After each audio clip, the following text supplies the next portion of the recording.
from HouseForce.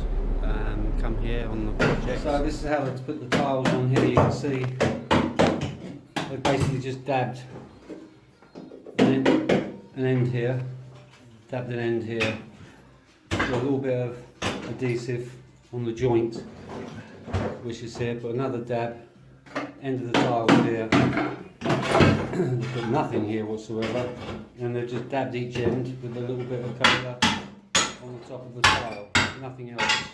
You can see they've just done this again. In this area, just held on by these 4 spots. And the tile really should have gone behind this architrave, but it didn't, unfortunately. And that's because they haven't fitted it correctly.